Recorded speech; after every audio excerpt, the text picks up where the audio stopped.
Welcome to another installment of Collaboration Station. And today my co-host is Aubrey. She's our professional acrylic pro advisor at the Healthy Nails Collaborative.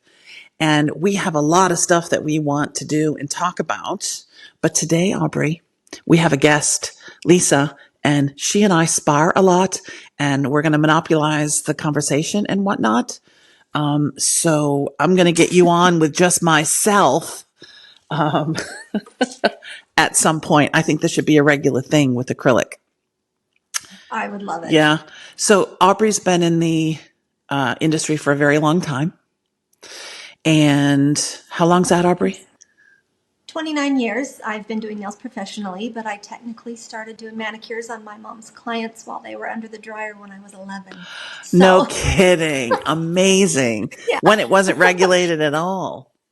No regulation whatsoever. And my mom's been a stylist for 52 years. So while her ladies would sit under the dryer with their curlers, I would manicure them. No kidding. No kidding. So it's just been in my blood. So Aubrey is one of the integral people that helped me get the Healthy Nails Collaborative off the ground. She believed in me.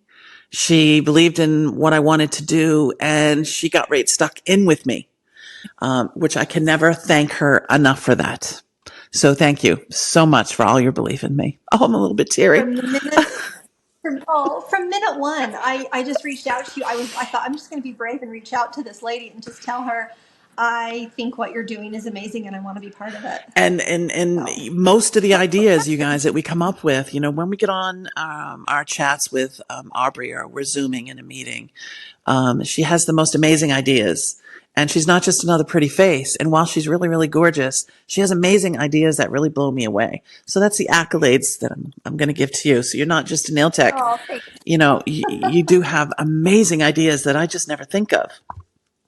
Well, I couldn't. My day wouldn't go anywhere if it weren't for you. So we're a pretty good team. So where we want to take the podcast on acrylic, today's podcast is mostly going to be taken up getting a chance to talk with Lysa Comfort.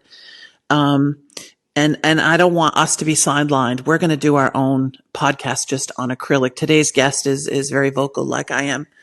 But Aubrey and I want to talk in-depthly about acrylic. We want to talk about technique, trends. We want to talk about products. I think product usage is really important. Yes. I would love to get into not just the products, but why we use the things that we do and why acrylic is such a valuable medium and why you'd want to choose it over another. Because now we have lots of options we didn't used to before. Because there's so much you can do with acrylic that you can't do with these other options. Exactly. And as much as I would like to say this, you can't make them look the same. You don't. There's a different look, isn't there? There is.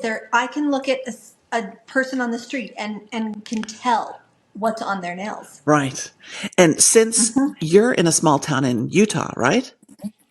Yeah. So I think another reason why I chose Aubrey is that not just her experience, but her small town experience, because we have so many private nail techs, not nail techs that are in and out or in the high street, that they're going to really value what you use, how you do it, how you get your salon to be successful, and your marketing, your techniques, your business savvy. I think is going to bring a lot to this as well.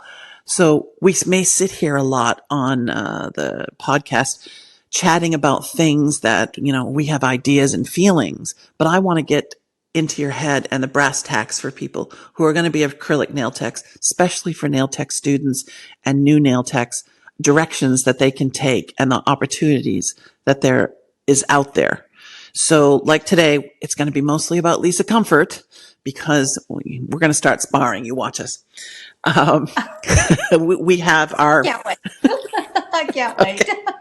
So, don't feel bad if Aubrey's in the background not being able to participate much because Lysa and I are strong personalities. Well, and a smart person closes their mouth and listens when there's something interesting to be heard. So. Oh, that is a good one. That's a good one. Okay. You know what I really miss most about using acrylic is encapsulation. you guys can do anything with that. You can do baby boomers.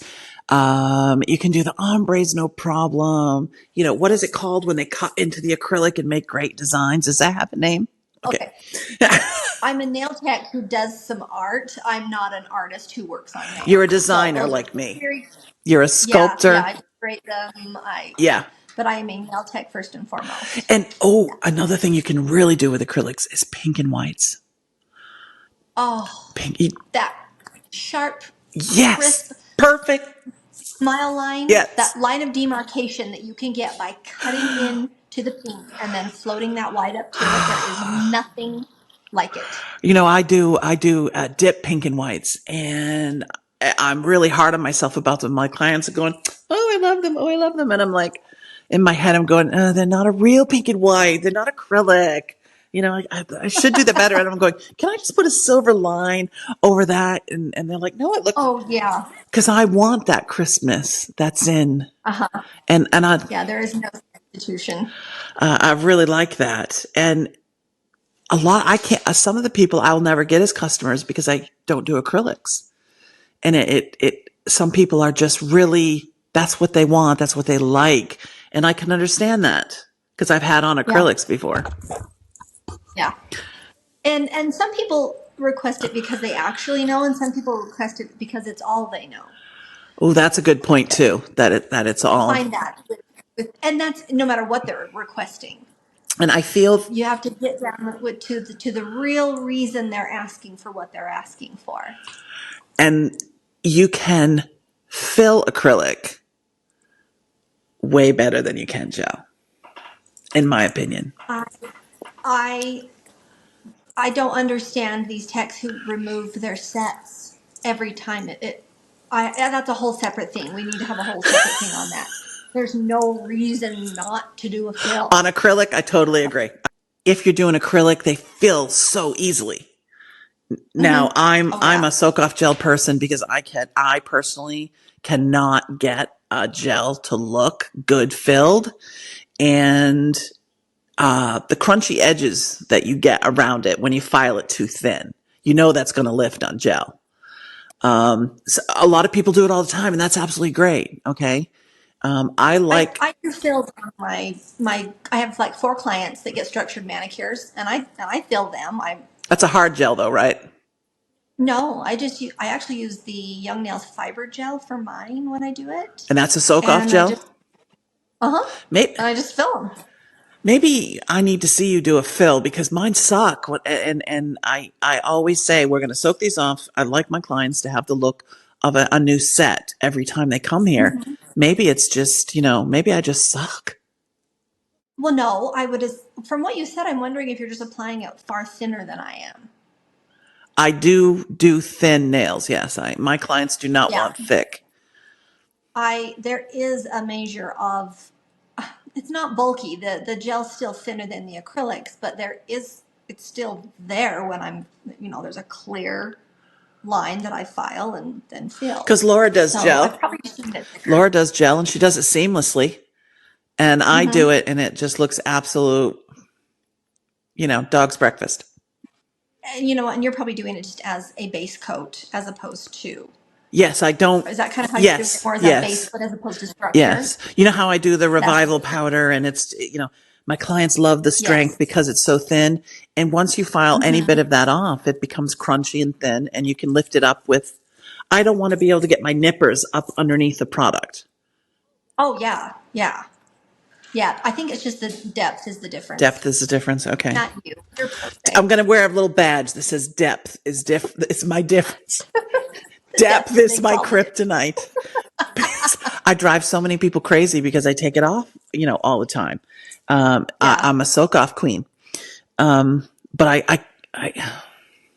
I worry that gel is not going to cure all the way because gel isn't like acrylic.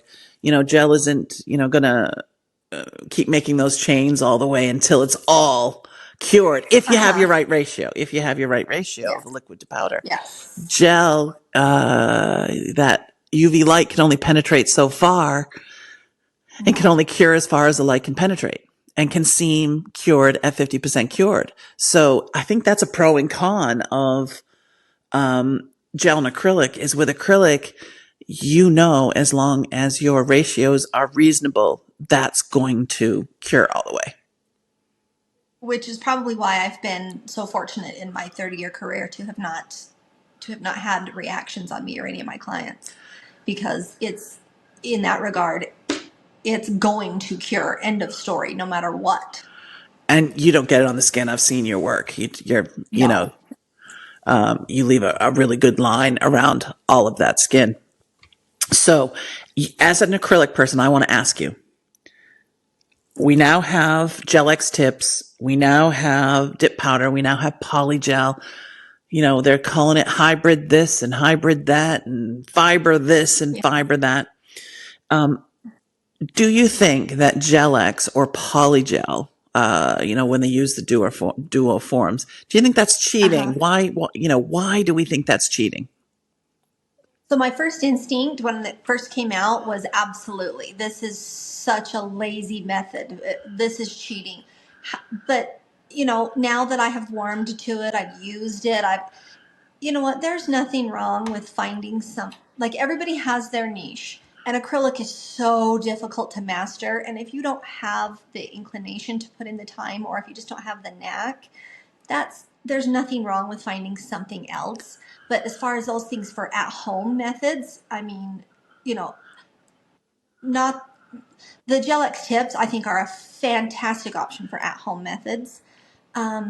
It took a while for me to warm up to it, because it seemed very shortcutty. But you know what? You don't get the same end result. So of course you definitely don't. There's no. two, and I don't happen to like the acrylic result. Anyway, it's too thick for me. Okay, I'm a thin girl. Probably because I'm so thick in life. I like those thin nails. But I wonder, do you feel like that was a slight on all of your knowledge, education, ability, that someone just comes out with something that can essentially make you obsolete? Do you think that was part of it? Like, I do all this work to make it look like this and somebody's gluing this on. I didn't feel that way, simply because I can so clearly see the difference in the end game, the end result. The one is a temporary and mine is more of a permanent, if you will. Mm-hmm. It doesn't bother me. If you want to take the shortcut, that doesn't take away from what I do. I think you're in a small group that feel that way. I think a lot of nail techs have found it an insult, the Gel X tips to be an insult, but you made a clear distinction there that is so important. Acrylic is permanent, and it soaks off. Don't get me wrong. It's not like hard gel, but it is more a permanent product that you just have filled. Whereas Gel X, people do these a couple of times a week, every 2 weeks, every day if they use, a peel off base. It is a totally different medium, a totally different area of the industry. So for me, if a girl comes to me and wants her nails done for prom and she's not coming back for a fill, she gets Gel X tips. Mm-hmm. That's what I put on her. I don't waste my time putting an acrylic set on her if she's not going to come back for a fill.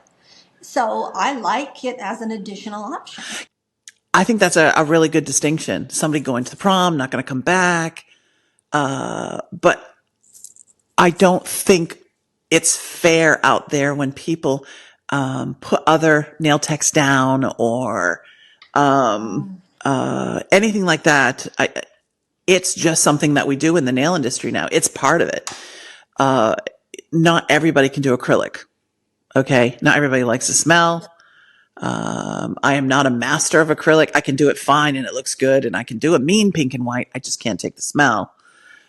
But there should be no segregation between acrylic, dip, gel polish manicures, natural nail manicures, pedicure. We are all techs, and that we should all lift each other up.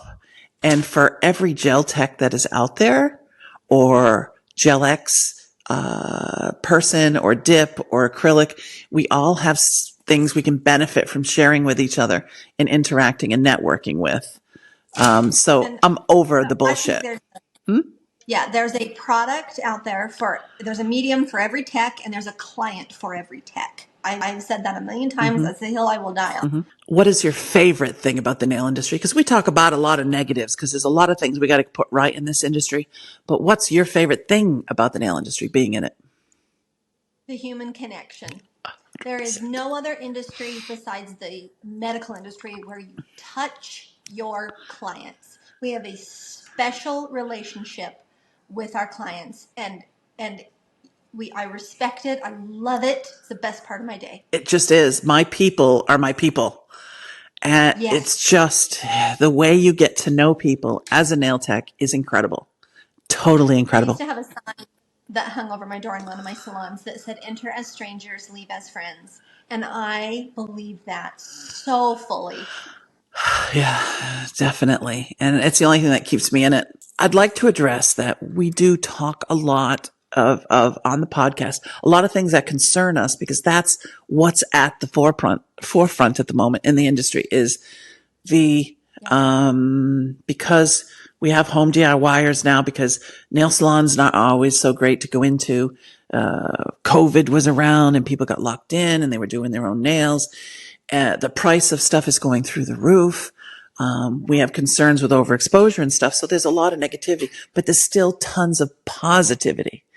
And I'm trying to do that with the Healthy Nails Collaborative with the education and trying to reach people on the ground floor so that, they can do everything safely and then enjoy the ride because it's a great ride. I don't know any other industry that is so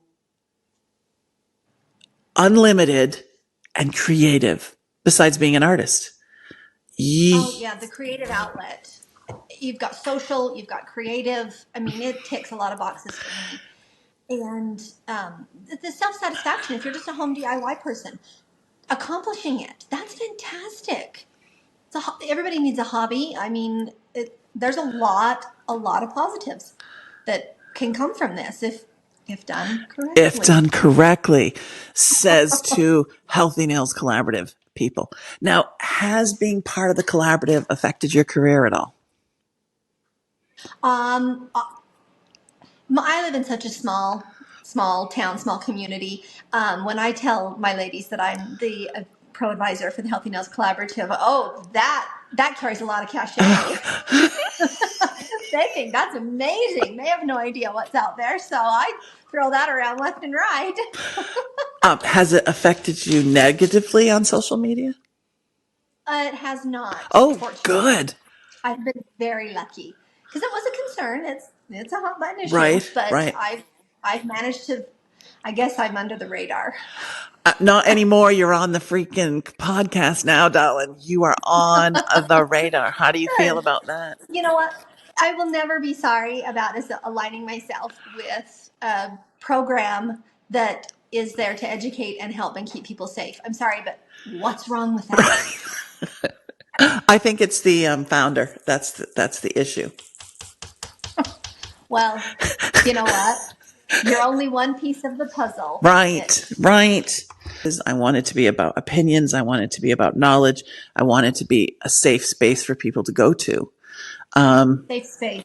That's paramount. Yes. You can ask the dumb questions and not feel ridiculed. You just get the answers you need. Because I remember asking the questions that I didn't know. There's never a dumb question unless there's malice behind it. And you can tell those questions, right? Yes. I mean, Lysa teaches me so much. We're going to do this podcast and she's going to teach me a whole bunch online. Just as we're doing it live and she's going to wow me. Just like when I watch you do acrylic and you come with your little tips and hints on TikTok and I'm like, oh. And then I go write a pathway or do something about it because I want to share it with everybody else. And that's what I think is important about the collaborative.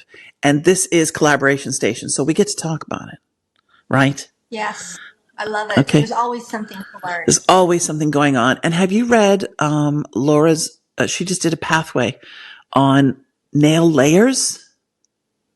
Haven't read the new ones. She gave me a crash course on nail layers and I was mind blown. So I can't wait to read her pathway on it. Well, I didn't know there was something called a dorsal layer. I didn't know there was 2 layers under the dorsal layer. And once that dorsal layer is gone, it's going to cause problems with adhesion, and you are taking away the protection from, pathogens, bacteria, blah, blah, blah, blah, blah. Because the 2 layers are made differently and the cells are placed differently and they're more porous and et cetera, because no Yeah. nail product likes liquid. So the sanding band issue, okay? Yes. That led me into the sanding band one. Is it backs up why I beg people, don't use sanding band on the natural nail. And if you do and you are skilled, go for it. Okay. Because those people know they're not doing it to the natural nail. They are. And I know you use it on the natural nail. Okay, good. It's okay. But I do understand that it's the top 10% of the natural nail that I'm allowed to touch. You know how thin 10% of a nail bed is? I mean, it's almost non-existent. Exactly. So I've seen your work and I see how little time you spend on the natural nail. I see that you don't run it all over the nail folds. I am okay with how you do it because you've been doing it so long and because you have that history to back you up of not hurting people. Okay. So it is okay out there, you guys, if you feel differently than the nail whisperer. She's always going to dog you about it, just like I always dog her about it. Yeah. But people are different and we do different things and we believe different things. And you respect me and I respect you. I tried it the other way, spent lots of money on lots of bits and didn't have the results I wanted. So I, went back, but I was open. I tried it. And I don't work with acrylic. Okay. Yeah. Big difference. Okay. But also when Aubrey takes off her client's nails or when you see her doing a fill, her client's nails aren't flat. That was what was impressed me, is that you haven't drilled them so much that they're flat. And I don't have anything against experienced people using an e-file. I have a problem when the nail, like my nails look really horrible right now, so I can't even give you a nice finger, but my nails are light pink. Okay. They have all of their dorsal layer. When your nails start looking red, brighter pink, and are different colors on the nail, then people have drilled way past that dorsal layer into the other layers of the nail. That's where I'm concerned. And you'll be able to see where every single fill was if it's been done incorrectly. Yes. The goal is to not leave no trace. So right now, she's in the waiting room. Lisa's in the waiting room. I'm going to have her join us. Okay. Now joining us is a new friend of mine, Lysa Comfort. And well, we're getting kind of close, Lysa. We talk an awful lot. That we do. It's been a wonderful relationship filled with so much knowledge. And I've been really enjoying it. Well, I dig an awful lot of information out of that head of yours. It's been a very good relationship, I think. I'm learning so much from you. I follow you now. No, you are the master. I know you got so many. You inspire me, and I mean that so sincerely. Every time I see your salon, I'm so impressed. And then all of your amazing tricks that you're doing with your magnets, I don't even know what I'm doing with them. You inspire. I'm really learning from you so much. I appreciate it. Okay, moving on. Yes, moving on. Beautiful to learn from each other. Yeah. That's what it's all about. Time it is to be in our a nail tech. Yes, exactly. So yes, don't we know that? I mean, really, it's such a great time for us. Now, Lysa actually is really, really special, and not that we're not all special, but she's got so many things she's ever done in her career, and she has to be not modest at this moment. And I really want you to tell people a little bit about yourself, and don't leave the good stuff out, like the TV show and the judging. Okay. All right, so you go. Okay, so I started in the industry before there was an industry. That's a good place to start. I was like 15, when we didn't have an industry. So I was really lucky to be part of the process. And so, yeah, how did I get involved was actually due to the fact that I created a tool that was needed back in the 90s for the French nails that we were doing. And then from that point, I got really like brought into the industry brought me in. I didn't search it out; it searched me out. I was very fortunate. I was in an important time when we needed the help, and so I got to be part of an association called the Association of Electric File Manufacturers. That kind of helped our industry. I know you don't know about that part, but that helped us launch. An association to give guidelines for schools throughout the industry. Today, that education's in most of the nail books that you see in school, the My Lady books. That segment of nail electric file education is from me. I don't get the I credit for it in there, but it's from me. I just read an Um, article about that being founded in 1998. It's incredible. Yes, Or yes, 99. and I'm actually I'm one of the founders who provided the knowledge, the background of the knowledge. It was Vicki Peters and myself. So Vicki Peters was also a real leader in our industry who helped us through navigating electric filing in the beginning when we didn't know. But that was a short period of my life. I worked with the company Easy Flow in the late 90s and early 2000s, which was a major part of my acrylic knowledge, which is why I bring it up. This is where I got all of my firsthand knowledge about acrylic because I worked with all the top chemists in the world. I got to go to all the major manufacturing facilities. I got to learn firsthand from those chemists all about acrylic. So this gave me the open door to consult for other companies later and continue to consult for all the pharmaceutical brands. And there's not a lot of companies I haven't consulted for. I'm not really supposed to be talking about them, but any big brand that you can consider, I probably have consulted for at one time. And yeah, I've been very, very lucky as a result to be exposed to the inside part of the industry. I mentioned the TV show. Yes, I produced Nailed It. That was my creation, and I'm so Oh, proud of that. Yeah, I used to read that, that. I'm so sad to say it only got one season.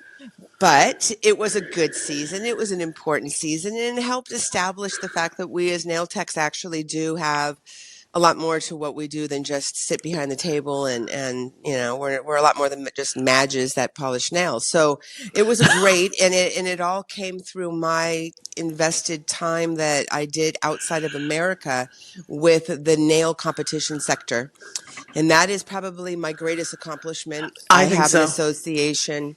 Yeah, I do. I'm proud of it. Very, very proud of it. I have a nail association called the International Nail Judges Association.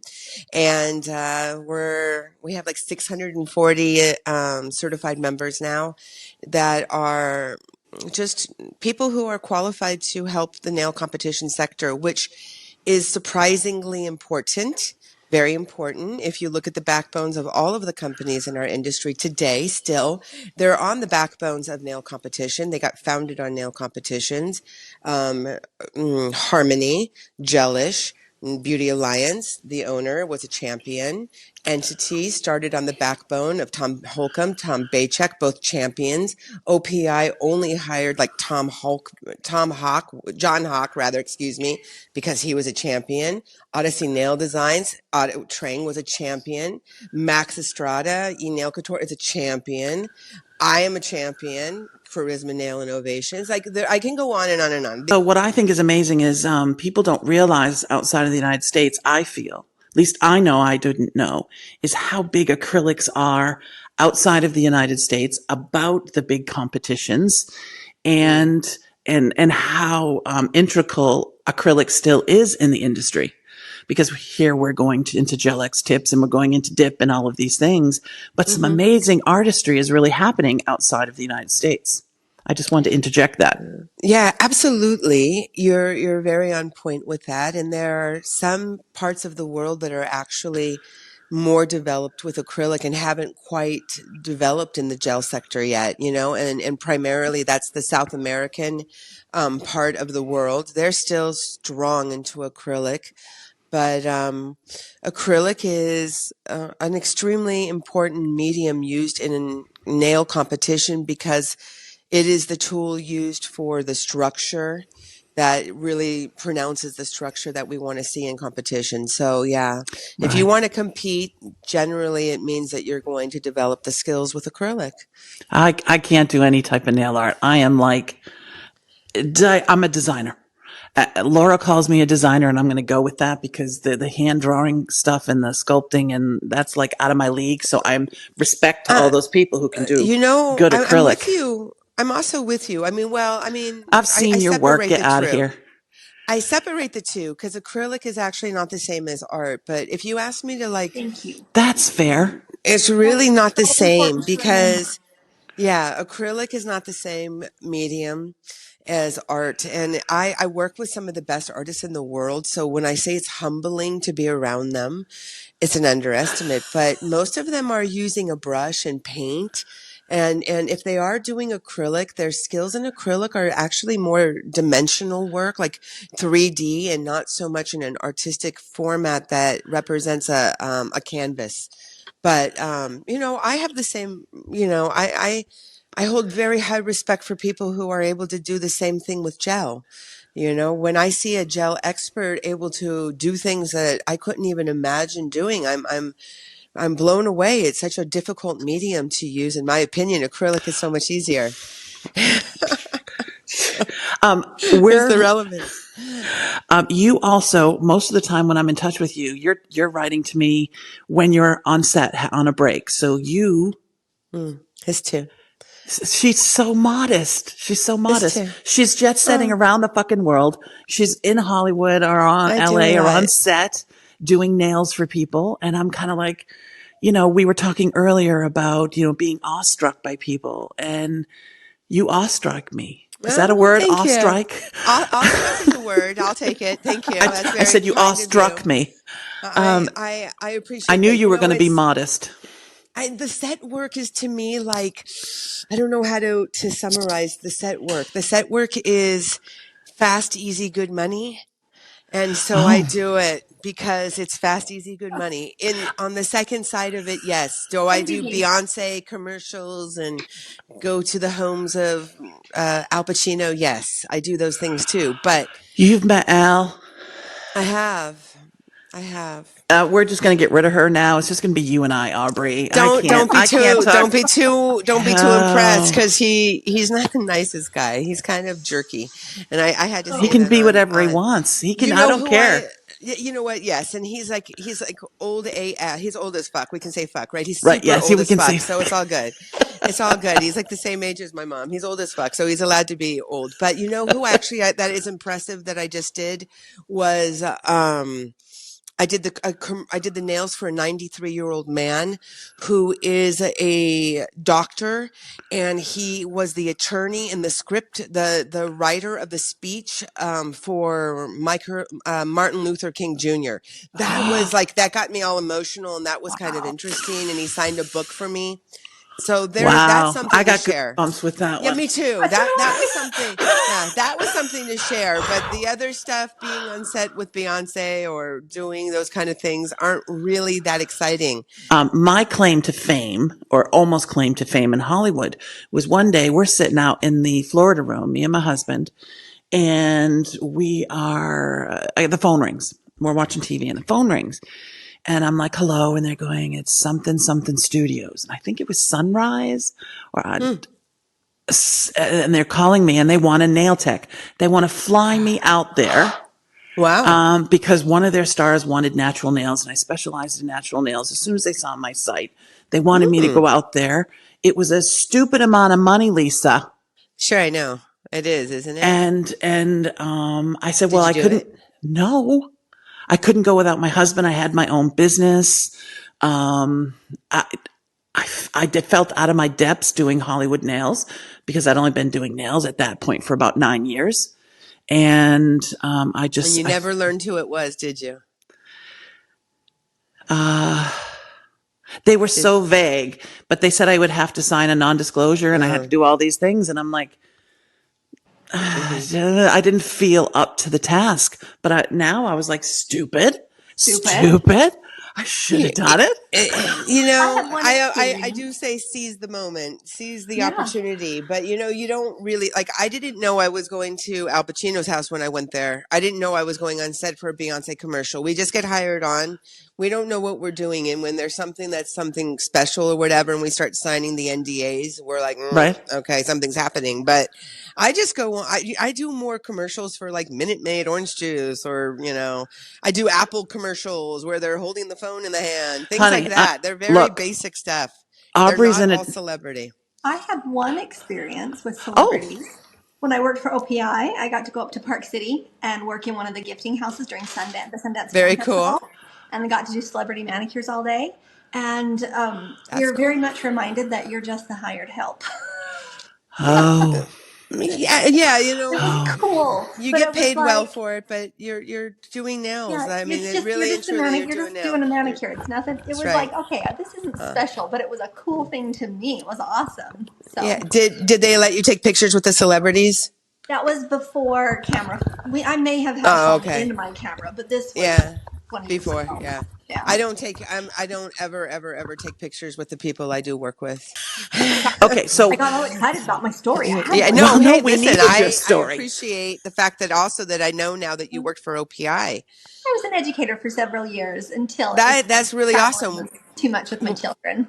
Yeah, but we're going to talk about that at a different time because I do a lot of work with OPI. So that's really good to know that you did that. That gives me a lot of insight into you as a nail tech. I mean, OPI is integral into bringing Lisa and I together. I understand. Absolutely. That's Absolutely. fantastic. Leah did it. Leah Smith. Oh, no kidding. No kidding. Yeah. Leah Um, loves you. we all love OPI. And, you know, I'm not trying to plug them. I'm just saying they're good people who care about safety. Okay. And, you know, I rate them highly. I can say from an inside perspective that there's no company that puts as much care into the way they do things as OPI. I mean, Besides I've our worked with, rivals.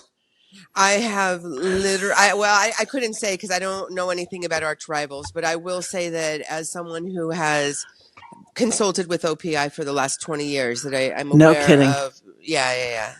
They're a very, very professional company. I cried when I opened some of their products that they sent me because it had all of the information I ever wanted on the packaging. I Oh, did I it. I bet was that just live and made you so I was like, oh my God. All right. information overload. So the reason for me wanting Lisa on here is not just so we can pick her brain, but I wanted to do a podcast about acrylic. And we're going to continue these, aren't we, Aubrey? We're going Yes. to, Yes, there's so much you can to cover. You could never do it in one. and with the Healthy Nails Collaborative, I feel we concentrate too much on gel. And we need to get into dip and we need to get into polygel. But acrylic is like way out on the periphery. And I want to bring that back into the center. And who better to do that with than, of course, my co-host Aubrey, and my dry eye is running, and Lysa Comfort. So I think some of the things, I had a list of things that I was going to want to make sure we talked about. But just feeling the energy that us three have here together, I would like to just jump into a conversation about acrylic. And the first thing is, and I'm going to ask each of you to give me each an answer. Is acrylic dying, Aubrey? It's not, but it appears on the surface that it is, because it used to be you only had two options, gel and acrylic. That was it. Now there are like 5 different options. So there's more delusion in the industry. But no, I don't believe it's dying. But it's the hardest thing you can choose to do. So you have to really want it.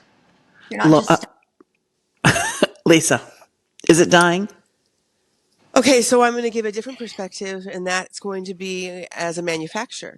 Okay, so when it comes time for me to order my products, how much time does it take for me to receive my powders? How much time does it take for me to receive my liquids? This is always a very good baseline for me to see the direction in which the market is moving, because my pharmaceutical provider is the biggest in the world and provides for like 70% of the companies in the market. Okay. So that's one of the things that I look at.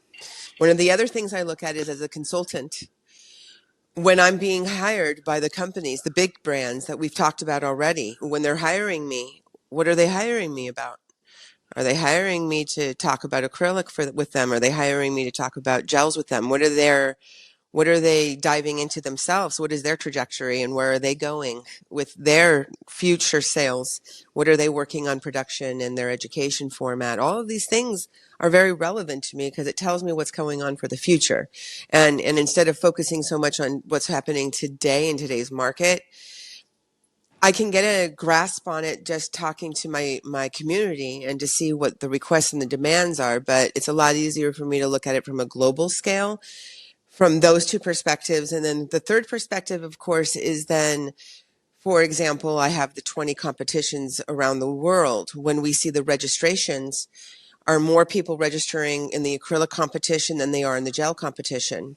Where do I have the most entries? And where is the level and the demand of the work there too? So utilizing all of that, the multi-facets that I look at, I can say that we are nowhere close to dying. Nowhere close. Fantastic. We're nowhere close to dying. Are we in a stabilized area right now? We're stabilizing out a little bit right now, but we're starting to make a huge shift a little bit due to the EU is making some changes in their laws. And because the changes are happening in their laws, a lot of companies are investing money into finding out where exactly they need to focus a couple of years from now.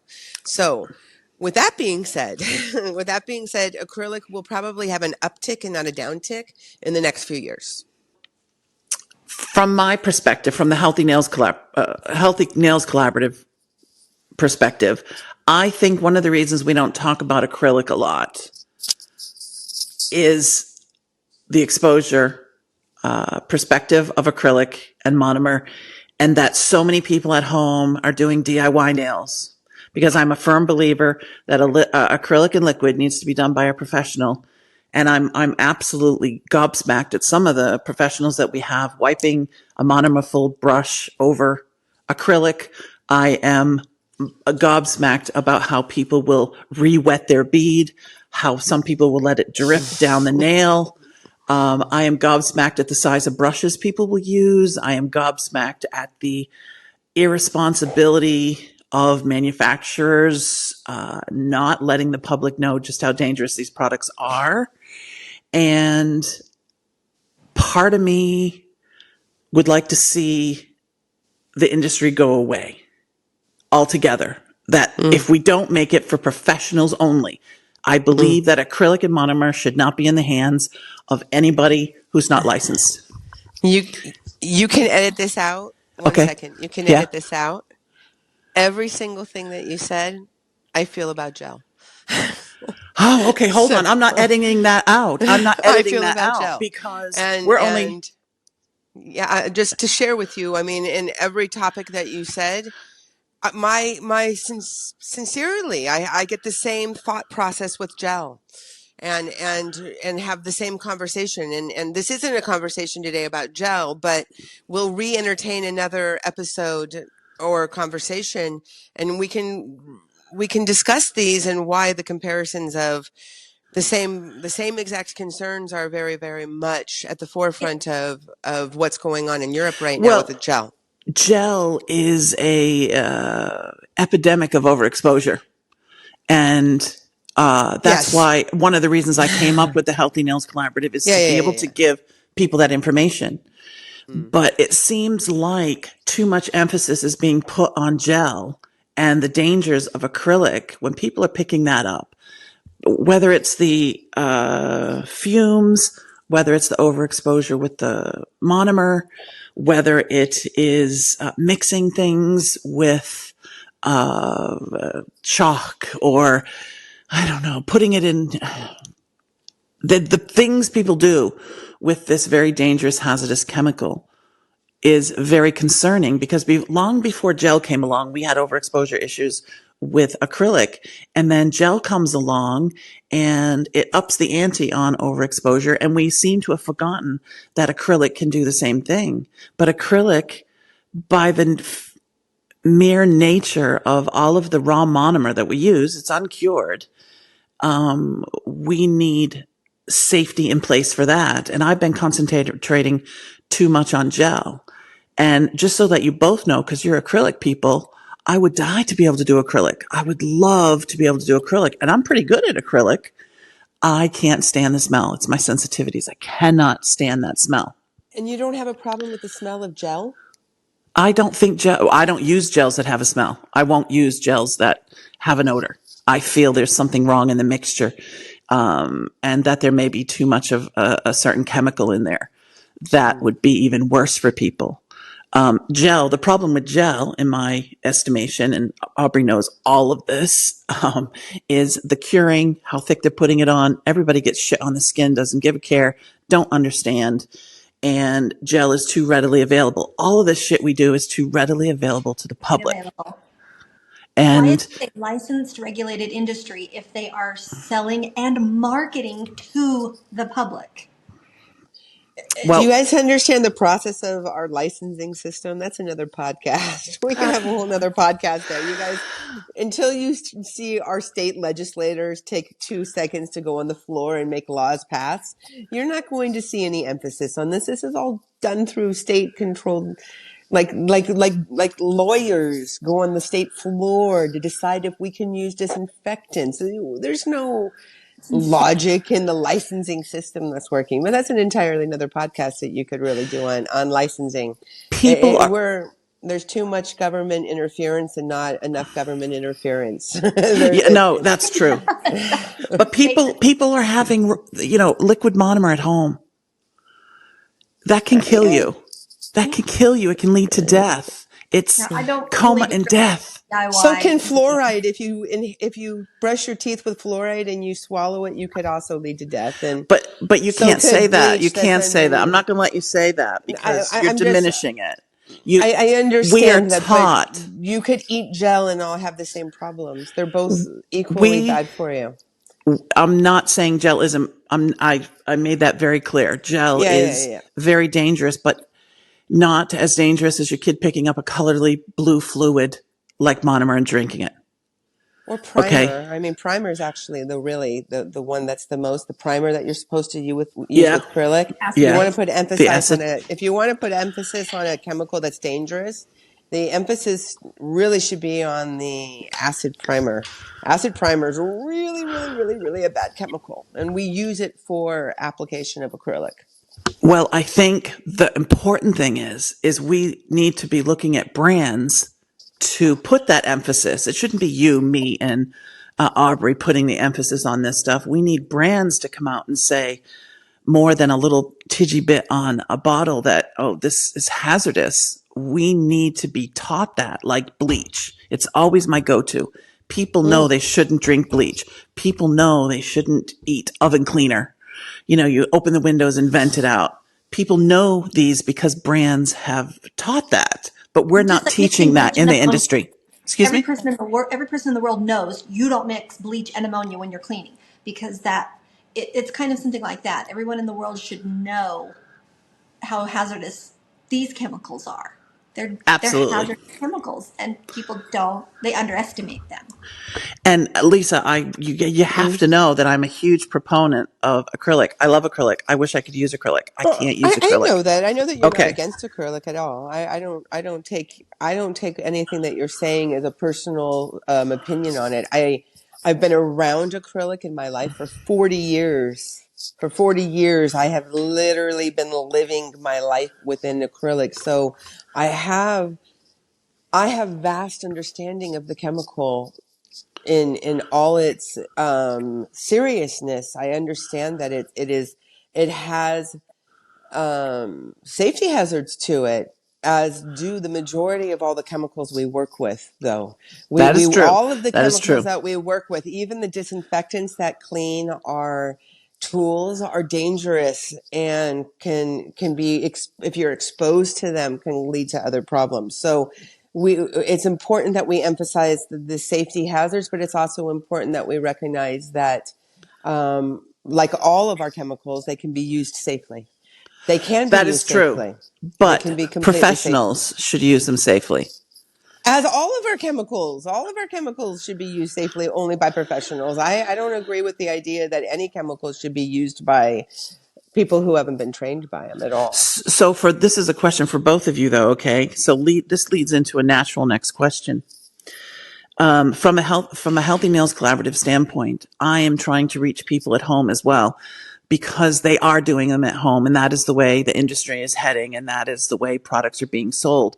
So while I don't think they should be done at home, and I make that clear, I'm here to help them as well and to raise that knowledge level.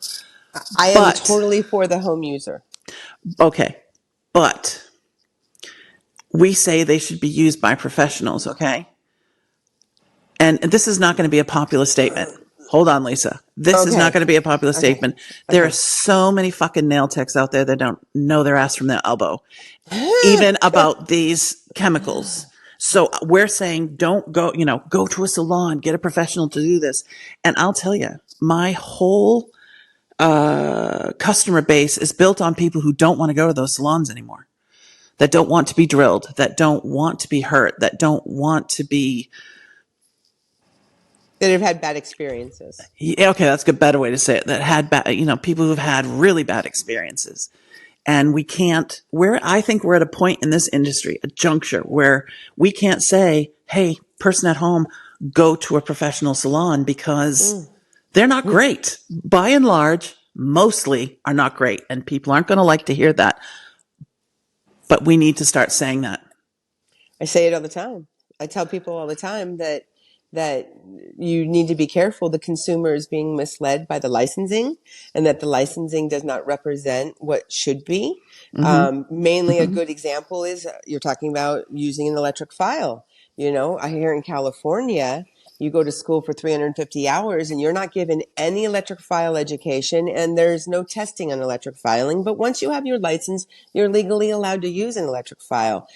Anytime I share that information with a consumer, with somebody on set that I'm doing, with anybody I'm talking to, did you know when you walk into a salon and you see those machines that they don't get any education, they can cut your finger off and the state allows them to do it? And they're like, what do you mean? I'm like, could you imagine going to a dentist and the dentist never got 10 minutes of use of an electric file and you're drilling into your mouth, and yet the consumer gave you that license? It's being misled. So Aubrey, this is also on chemical awareness. They're allowing us to use chemicals, but they're not teaching people the importance of the chemicals inside the schools. Bingo.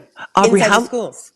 how long, Aubrey, did it take you to learn to use a drill? Did you get any training? Oh, my goodness. So you have to understand, when I started 30 years ago, there was no licensing for nail techs in Utah. You were either a cosmetologist or you were nothing. You could just do nails. So I Right. just did nails.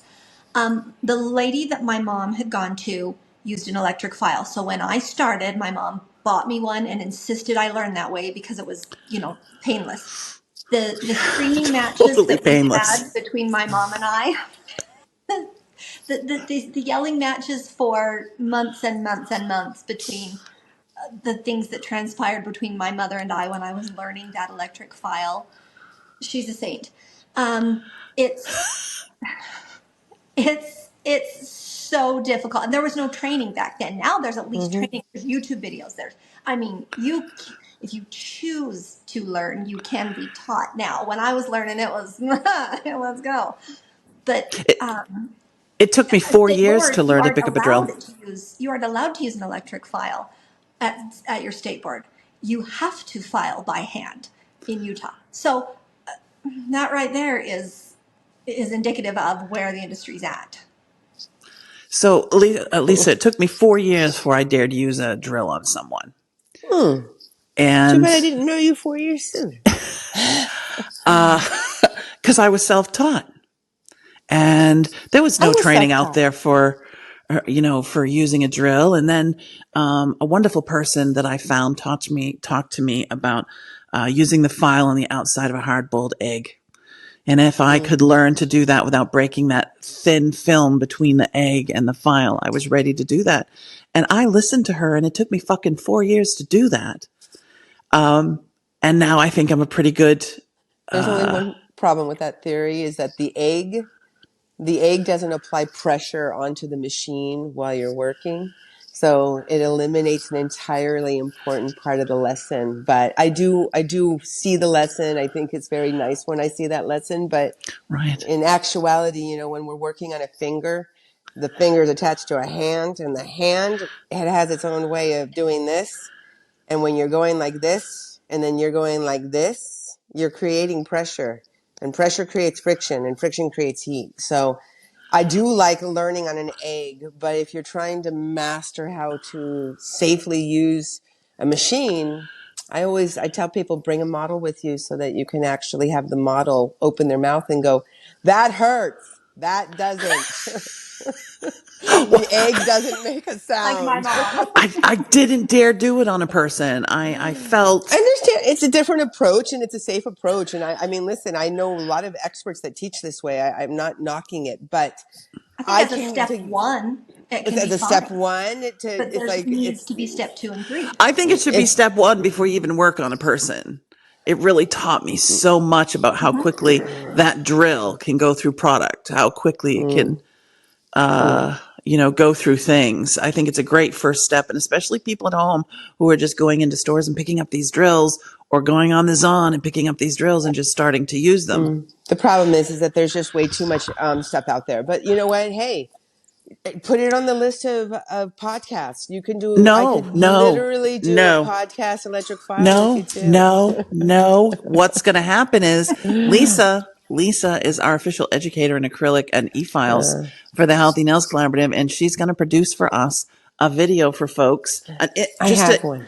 a first one, and then they're going to go to you for the rest. I don't want us to get into training, but I do want people to understand the basics and how dangerous it is, and because it's hard to keep people's attention.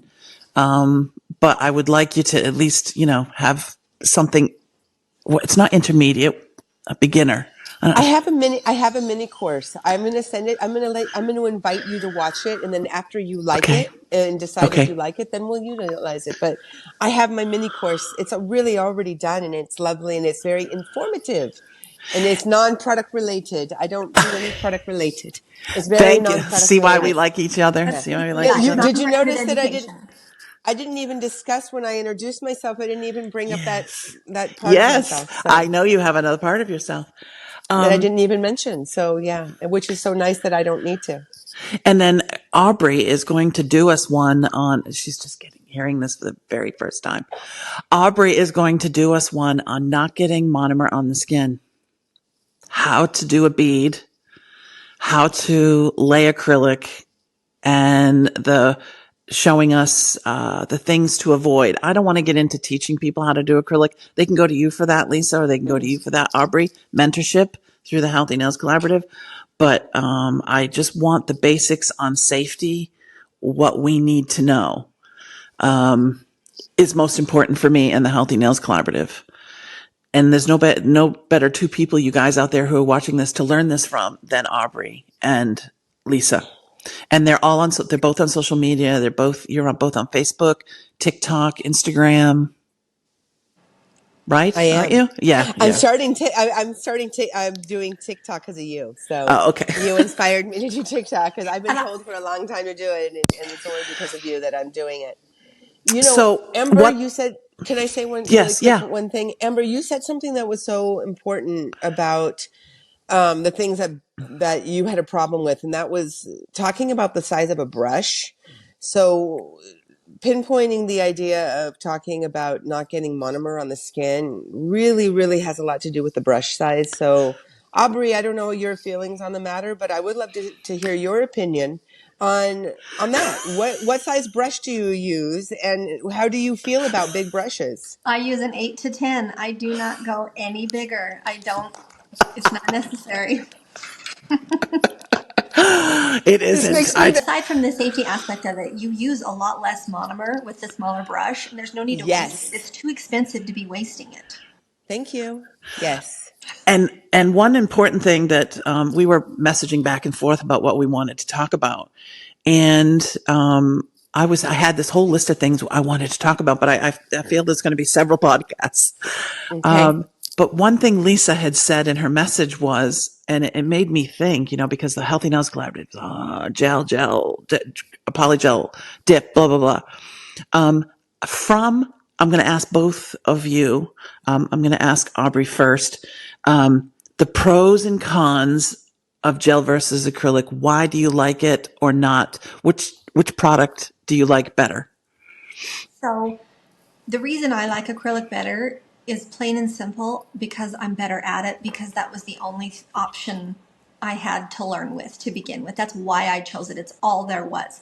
Once I started using gel, I found it difficult, but the reason I didn't transition after I learned it was because I like the ability to sculpt and create, excuse me, a beautifully shaped nail, and that to me is easier and faster with acrylic. Thin overlay, gel's great. But if you're trying to create a beautiful, arched, high apex, gorgeous C curve, for me, acrylic is the fastest, easiest way to do that. And durability. My clients are farmers' wives. Encapsulation. I miss encapsulation. Yes, yes. And the durability of it, you can't beat it. My clients are farmers' wives. They're changing sprinklers. They're running ponies on the track. They're hard-working women. They need that durability. Okay, Lysa, I know you're going to take a totally different tact on this, aren't you? Yeah. Okay. Pros and cons of gel against acrylic. Okay, so these are the major pros that are a pro to acrylic that are better than gel. Acrylic, when it is used correctly, like in its proper form, has the ability to create an exterior encapsulation, you could say, which is great. I love that you use the word encapsulation because I'm the queen of encapsulation. I teach an encapsulation theory in my application. It's like I'm so jealous. it's the backbone of. I teach encapsulation theory in not just in acrylic but in gel too. But that's a different topic. The real thing is this: I use acrylic as a tool that can do things for me that I can't do with gel. So for that reason, I believe that acrylic is always the answer versus gel. However, there are many times when I can say, you can use gel here. Gel is great, but you can also use acrylic there. Whereas there are not times when I say, you can choose gel or acrylic. It has to be acrylic. Okay. Yes. So acrylic Yeah. is a hard push always, whereas gel is not always a hard push. But why do I appreciate acrylic more is because I'm able to do more with it. It has the ability to transform a nail plate. I can take a nail plate that's completely deformed and that's like 3 millimeters, or what's 3 millimeters? Like a quarter of an inch.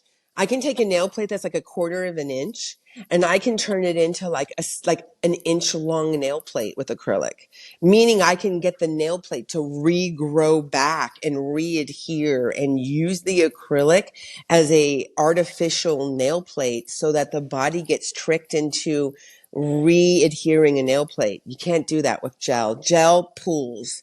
Gel will, when it goes in the machine, the minute it starts to cure, the gel shrinks by like 5 to 7%. And then once the nail plate has any pull on it, it will start to react and start to produce more keratinized layers. So acrylic will stop the keratinization, whereas gel won't. A few things like that happen, but that's getting very technical. Yeah, because that was a little bit gobbledygook for me.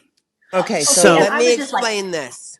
soaking it Let, in. let me yeah, no, that's Let's interesting. explain the way the nail plate Yes. works, okay? The nail Hmm. plate is this hard shell.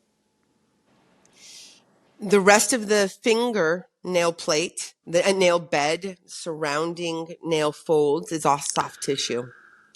That soft tissue is all being submerged in a serum that helps keep the nail plate onto the nail bed and the soft tissue. Okay. So when there's something hard there, the body says, wow, we have nail plate. I'm going to relax and I'm not going to produce so much protective serum. I don't need it because the hard plate is intact and it's doing its job and I don't need to respond. But when the nail plate is not there, the body goes into hyperdrive and says, I need to be there and I need to protect you.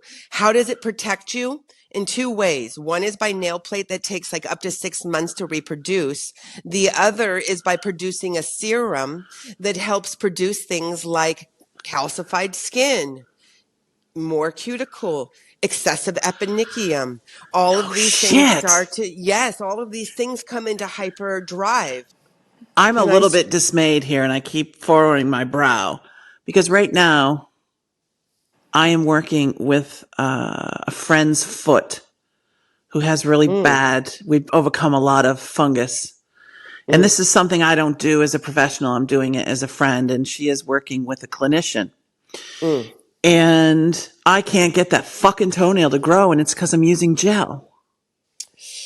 Yeah, because the gel is telling the body to produce more and not to back off is why. But you can still do it with gel and I can teach you how to do it with gel later. We've just had an offline discussion with Lysa about something that is entirely amazing that I'm going to have to research myself now. And we're going to have to bring that to the Healthy Nails Collaborative, and Yeah. it needs its own pathway. And I know it's Mhm. holding everybody out there on hold for a little bit, but there's some actual real research out there going out on this. So Mhm. I'm going to wait to see how that research goes, and we're going to do a pathway on this. It's very, very interesting about how Mhm. we can actually encourage nails to grow back, and maybe gel isn't the right answer for that. So let's wait till we get that research to talk more about that. Thank you for Yeah, that. absolutely. Yeah, absolutely. I think that you'll Yeah. enjoy all of the people I'm going to send to you that are doing it now that will offer some really interesting insight to it Cause all. I'd just put on a mask or something and use acrylic if that is indeed better to help. Well, I've been using this. I'll just show you. I'm not trying to plug it, but I've been using this C&D odorless acrylic that they just came out with. Yeah. It's awesome. It's You awesome. know, Really low odor. I know Very, all very, about the development. It's very good low. stuff. It's It's very, very good stuff. it's incredible. In fact, Hmm. I did a TikTok on it just to like put it out there for people just to know. And C&D put me on their stories, so I was pretty proud of that. That's awesome. And I did some testing on that stuff in the pharmaceutical side of it, and it's good. And it really doesn't have an odor. I mean, I know that I'm used to acrylic, so maybe you'll smell it more than I do, but I'm telling you, you'll feel like it's really very, very low in comparison to the It normal it monomers on has the market. an odor, but it smells nothing like acrylic, and it's very, very low. Exactly. Exactly. I think it smells more like Like some kind. gel when you file the gel powder. The smell of the gel powder when you're Yeah, done filing there's a it. chemical smell, but it's not harsh. It's very Yeah. underlined. It's a very dull, Hmm. but it's Hmm. Wow. I'm going to have to get some of that and try that out. yeah. Because I would love to do encapsulation on some of my clients. They want those baby boomers and ombres that I just can't give them that look You just very good with gel at all. yeah. There's just some things that acrylic just are magic for. Wow. Okay. I bet you could do a great ombre with gel. Amber, you're so talented with gel. No, I can't. I suck not at gel. I suck at ombres. Trust me. Okay. Trust me. Oh, it's a whole thing. Yeah, I It's just so suck. Okay. much Yeah. easier to achieve You're that inspiring look me with to acrylic. you're inspiring me To find now. a way. I'm gonna send you I'm gonna connect you with people that are gonna just show you super tricks and stuff like that. Oh, okay. Well, I'm going to get in touch with C&D and see what we can do about Hmm. highlighting this odorless monomer because that's my big thing. Is I would love to use Absolutely. acrylic. I can't use. Um, the smell really bothers me.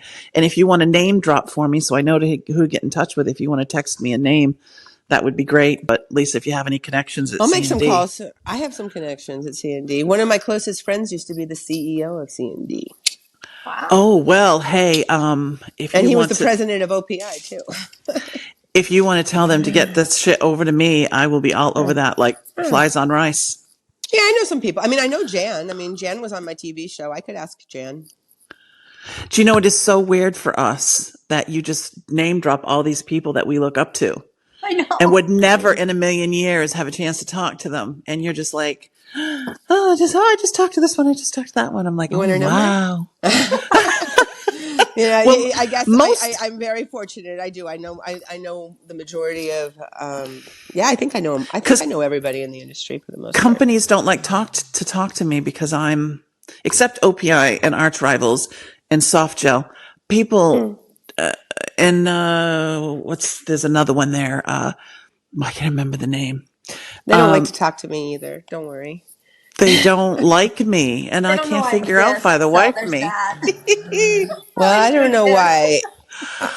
I immediately fell in love with you the moment I saw how authentic you were. So we're all good. You know, we don't, I'm not aiming to please everybody. I'm just aiming to help our industry and to help our community and to know that some I have a lot of understanding and wisdom that should be shared before I'm at a point in my life I don't have the opportunity to share it. So I don't have the time to care and worry so much about what everybody else is working, caring about I had to kind of like let go of all of that and just say, look, take it or leave it, but I have some Right. knowledge to Yes. share. I got something that you might be interested in and I'm happy to share it with you. And I'm not trying to gain popularity or get rich off of it. I'm just trying to offer a little bit of guidance because I didn't get any guidance. There was no guidance to get.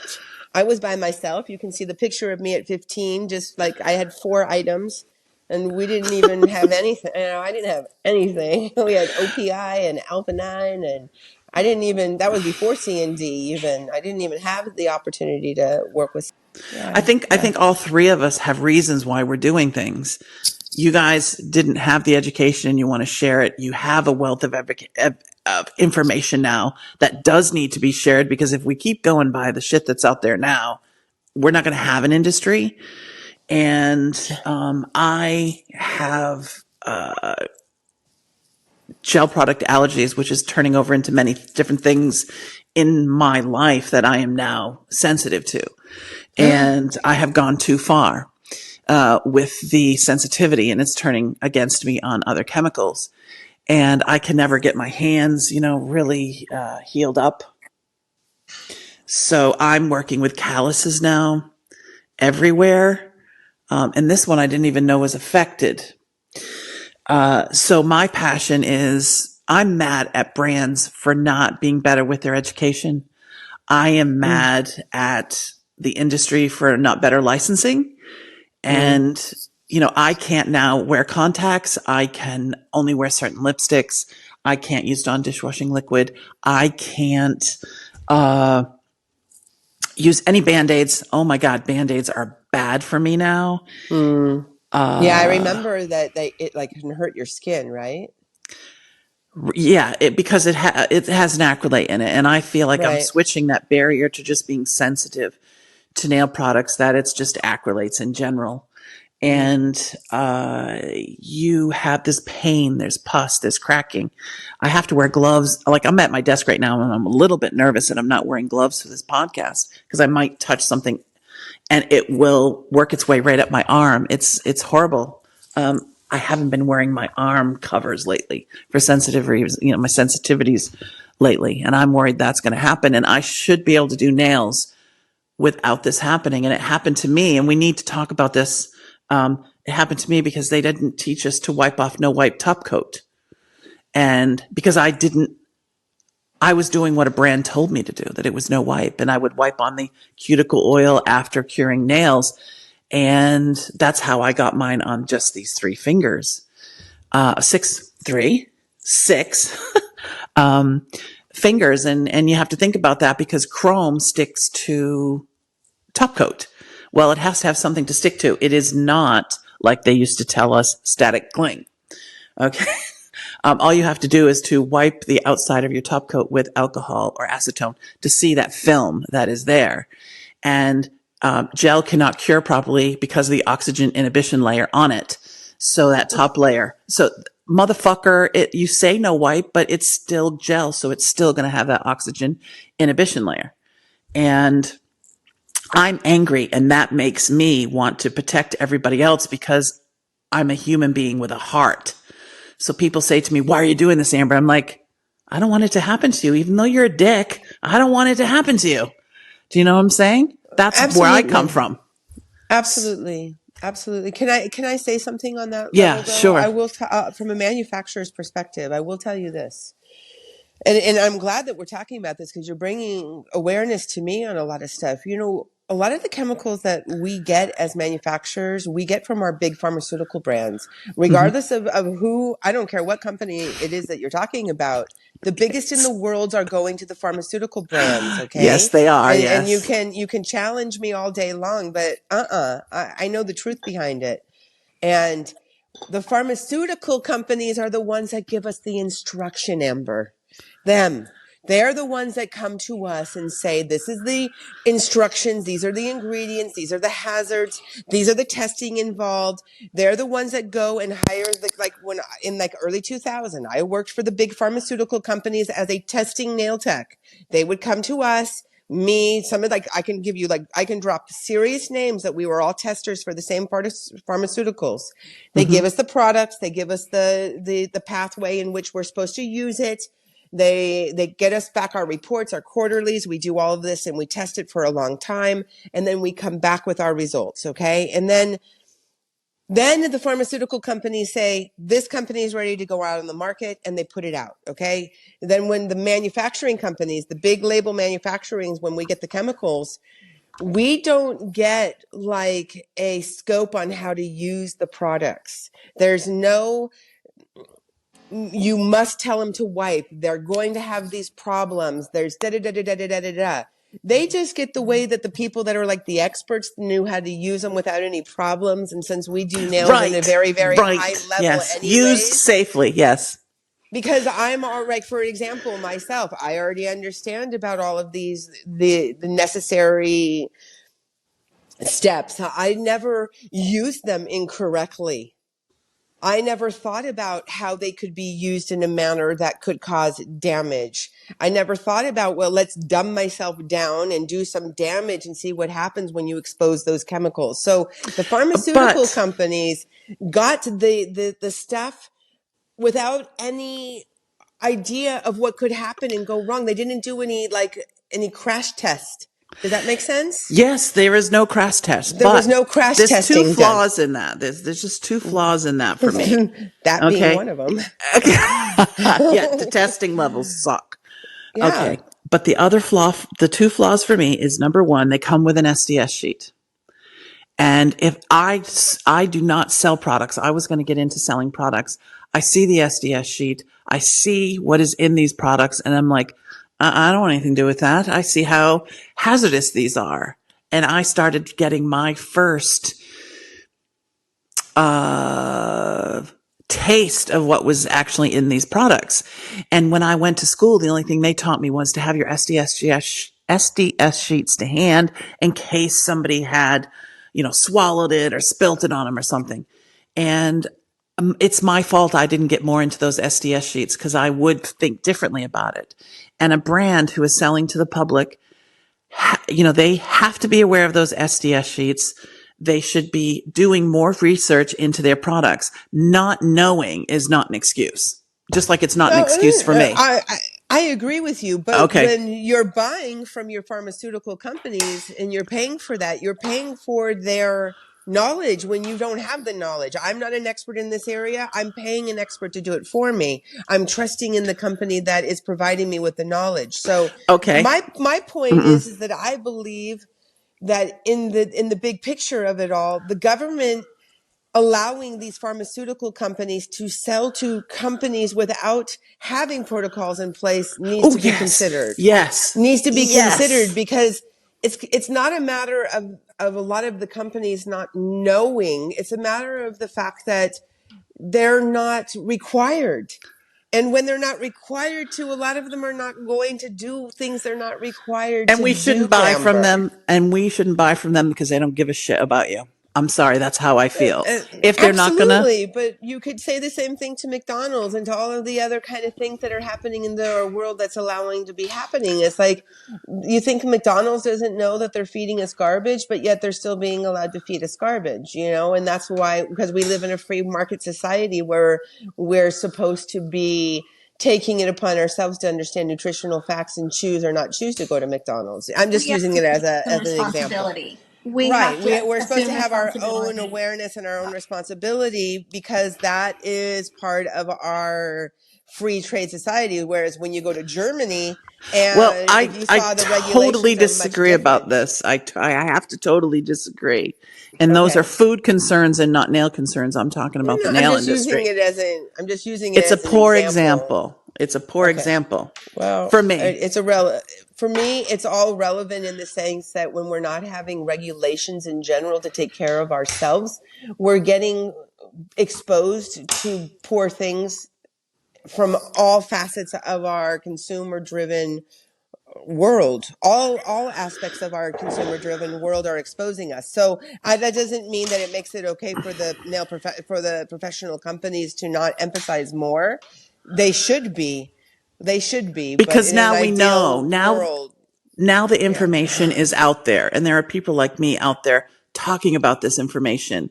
And I'm not seeing much change at all in the industry. And I'm holding my industry accountable. What's happening in the food industry, we could go on for fucking days about. And I'm not happy about that either.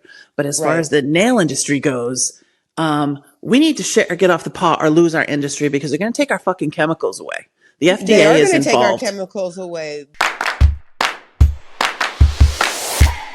Lisa's on a really busy schedule. We're going to let her go. We're going to spar again in future because this is what we do. We talk back and forth all the time like this and we really Great. get to the meat of things. And I value you so much, both your And friendship I and value that you fucking too. knowledge that you have in there. I love every bit of it. Okay. And you'll come back again, won't you? Absolutely. I'm looking forward to the opportunity to share more of my information and to provide you with lots of new research as it continues to grow.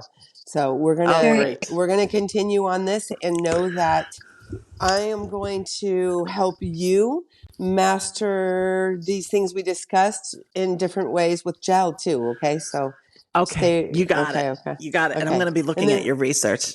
okay, very good. Aubrey, Okay. I really appreciate the opportunity to meet you, and I hope that you and I will just stay in touch. Let's throw our ideas around more. I would like that very much. Wonderful. I learned a lot today. Thank you. All right, you guys have a good day, and we'll talk Okay. soon. Ciao. Bye. Okay. Bye. Bye. My God, that was great having Lisa on here. Wow, I'm exhausted. I'm mind blown. That Uh, was so much information in such a short time. She's amazing. we we are a little bit teary here. We are so fortunate to have her on board with us, and so fortunate we can say our own opinions with her. And the fact that I didn't know about some of that research that they're starting and what it's about. That serum, not to give everything away. We want to wait till their research is out. That, we Yeah. talked a little bit off camera. That was, so enlightening. And, And, to learn the things I've been doing, to learn why they yes. work, why that was the solution. I just, I'm an experimenter, and oh, hey, this works great. But now I know why. It's amazing. And I'm sorry that we just were, you were kind of like sitting in the background a little bit. You're my No, co-host, no. but Loved every minute of it. when she and I get sparring, it's, it's very all encompassing and I love every minute of it. Perfectly fine Okay. to sit back and watch. Because, you guys, Aubrey and I are going to be going live next time without any guests, and we're just going to get into everything we want to talk about. And I would value you going over to her TikTok and Facebook and liaising with her about things you would like to talk about around acrylic. And I would like our podcast to be around stuff people want to know or want to listen to us about acrylic. And I'm leaving that on your doorstep, honey, because I use gel and dip. Okay. Well, I'll bring up the rear with acrylic. Bring up the rear with acrylic. I'm full force. That almost sounds like it should be a blooper. Bring up the rear with acrylic. Bring up the rear. Family show. That's not what I meant. I meant in the line. I'm just going to use it as a blooper. Okay. So thank you for your first co-host with me on Collaboration Station Acrylic. We have covered so much today, but not in depth. And that's where we're going to start going, isn't it? We want to get more in depth. Absolutely. Yeah. Yes, we are. We're going to do these as often as we possibly can so that we can really, really get into the things we discuss. This is new for us. It's new for us doing the podcast. And we'll narrow it down to one thing. It's been exciting today having both you and Lysa on and finding our rhythm, but we have a rhythm, Aubrey. We have a really good rhythm. I'm really pleased with, going live with you. I'm looking forward to the next one, and we're going to do that just as soon as our schedules sync up, right? We're going to. Absolutely. I cannot wait. All right. So I have so much to talk about. all right. So, for our fourth, Collaboration Station podcast, we're going to sign off and can't wait for the next one. Bye, everybody. Thanks. No. Oh, Okay, yeah. not at myself. Yeah, it's okay. Make sure you know what side your thing is on. Can I ask you a question? Where's your fucking camera? Oh. Yeah. You keep looking away from the camera. It's so hard to get used to, isn't it? It's because I'm over here. And I'm look at me. Yeah, don't look at you. Don't look at you. Okay. You're like you're like this on my screen. And when you're talking to somebody, not to look at the camera. Oh no. There is room for everyone. It doesn't diminish what you do because someone does something else. That's the hill I will die on. I have never heard that before. You haven't? That's funny. Oh my God. Oh my God, that is hysterical. That is the hill I will die on. You know, I'm neurodivergent, so that's going to be in my language all the time now. That is the hill I can. I'm going to go. That is the hill Aubrey will die on. There's room for everyone. Be nice. Oh my God, that is so funny. I'm getting older, and I have a very youthful glow for 56. Yes, you do. But it's the fat pump. The fat plumps you up. You skinny people, you have a lot to deal with when you get older. I don't. Okay, it's a plus. Anyway. I've never been called skinny before. I'll take it. You've never been called skinny before? Not for 20 years, that's for sure. Oh. Okay. I tell you what, I haven't been called skinny for 30 years. So, okay, you got me beat. You're 10 years older than you got me beat. I'm 46. Oh, cougar. Oh. He's the cradle robber. Okay. We're just going to have little snippets of bloopers. Cougar. Grave robber. Okay. Cradle robber. Huh? You're dying? My earphones are gone. Oh. Anyway. Oh. No. K means, are you mad at me? Yeah. That's so clever. Okay. And am I speaking okay for the microphone? You are. It's so much better when you hold it there. Yeah. Okay. I'm just going to keep, I'm in like position that will not move now. Okay. Wait. A little hair in the front, not all. Yeah. And we're good. Good. Okay. Massive. Outside. Well, there goes my mic. I've got it propped up on something that's not very sturdy. Okay. We are a real outfit, you guys.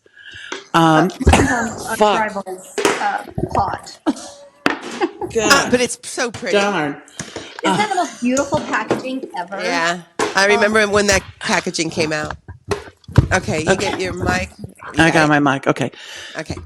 So I just got lipstick on my face. I'm wearing lipstick for you, just so you know. I usually Oh, go okay. clear. All right. Amber's the lipstick queen. I swear to God, I That's put it all I on for wear her. I'm is like, she'll think I don't have that's makeup on if I all don't I wear do lipstick. I love is that. wear a little red. That's all I do. That's all you need. My sensory stuff. Yeah, that's all Aubrey wears. She doesn't wear any makeup, do you, Aubrey? No, this is natural. I think, Aubrey, you're one of the prettiest women I've ever seen in my whole life. And Oh, you don't even Amber. know it. She doesn't even know it. You just She is think because I'm gorgeous. pretty, She you is. just love me. She is gorgeous. And you know what? And you radiate your smile and your dimples. You just Absolutely. have, yeah, she really does. And she's got a little twinkle in her eye too. So, Oh, She's like, Miss thanks. America, will you go the fuck away? Um, okay. very Totally happy. agree. One moment, ladies. One Okay. moment.